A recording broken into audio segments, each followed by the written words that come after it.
Neste vídeo, apresentaremos as atividades, tarefas e subprocessos. Considere o seguinte caso de negócio. O objetivo do processo é substituir um veículo como parte da garantia. A primeira atividade é incluir a informação do veículo, depois uma notificação automática e é enviada ao provedor. E, finalmente, a autorização de pagamento é enviada ao sistema de pagamentos da empresa. Essa última transferência é automática. No processo, existem várias atividades, incluir a informação do veículo que será substituído, informar ao provedor e enviar a autorização de pagamento ao sistema.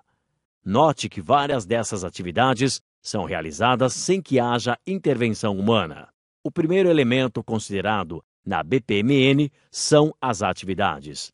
As atividades são representadas por retângulos com cantos arredondados e representam o trabalho que deve ser realizado por uma organização. Consumos de recursos, como tempo ou pessoal. Na BPMN, as atividades se classificam como tarefas, as quais se representam por um retângulo com cantos arredondados e são atividades atômicas, isto é, não existe subdivisão da tarefa a qual deve ser realizada.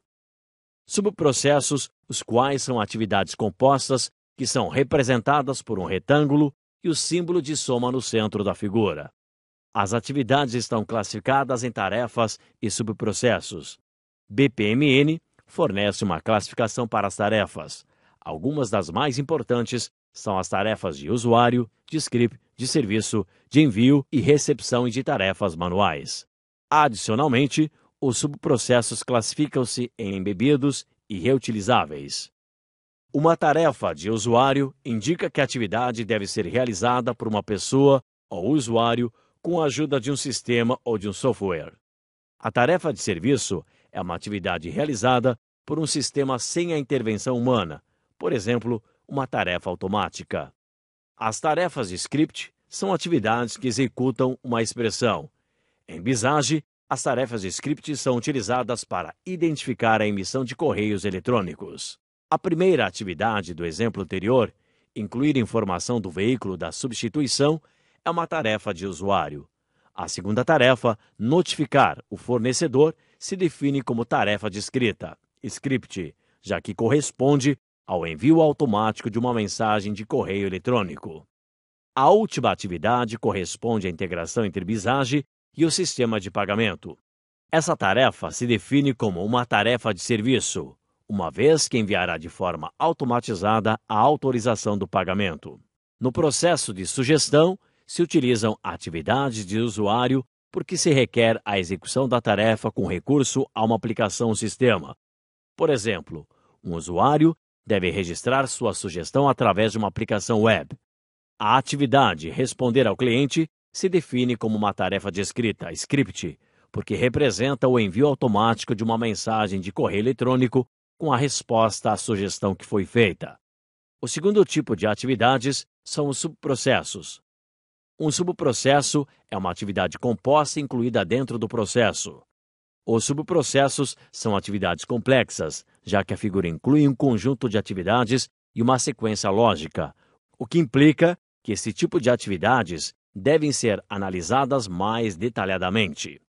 Um subprocesso pode se apresentar de forma colapsada e de forma estendida. Quando se mostra colapsado, não se consegue ver os detalhes do subprocesso. Quando, pelo contrário, se utiliza a forma estendida, o subprocesso é visto com todo o detalhe. No seguinte exemplo, se apresenta o subprocesso A. Logo, as atividades D e E são apresentadas dependendo da decisão da comporta. O diagrama está correto? Não. O diagrama tem um erro. Neste processo, as linhas de sequência se cruzam com os limites do subprocesso. Isso não se deve fazer.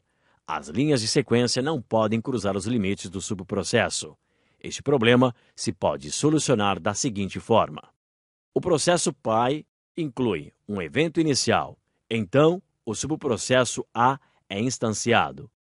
O subprocesso tem seus próprios eventos de início e fim. Depois de finalizar o subprocesso, a comporta avalia a decisão dependendo dos dados do processo para decidir qual é a atividade seguinte a executar. Os subprocessos classificam-se da seguinte maneira: embebidos.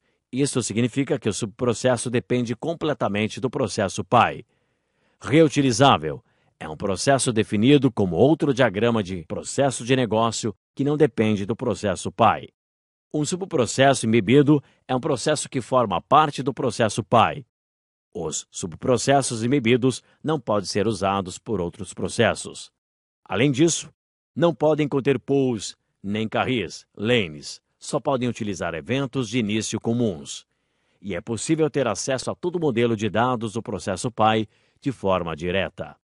Por outro lado, os subprocessos reutilizáveis são processos que podem ser invocados desde vários processos, ou seja, pode-se utilizar o processo em diferentes contextos sem necessidade de mudanças. Podem ser processos pai ou podem ser subprocessos, ou seja, pode-se ter acesso como subprocessos ou como processos independentes. Este é um exemplo de uma solicitação de crédito pessoal. A primeira atividade é registrar o produto. Então, utiliza-se o primeiro subprocesso chamado análise do solicitante. Este subprocesso foi definido como reutilizável. Outros processos podem invocar o subprocesso. Por exemplo, um processo de solicitação de hipotecas precisa analisar o solicitante. Outros subprocessos são verificação de documentos e estudo de crédito, os quais foram declarados como embebidos.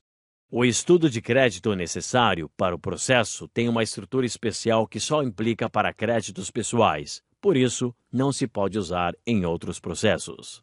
Obrigado por seu interesse em Visage, a solução preferida pelos especialistas em BPM.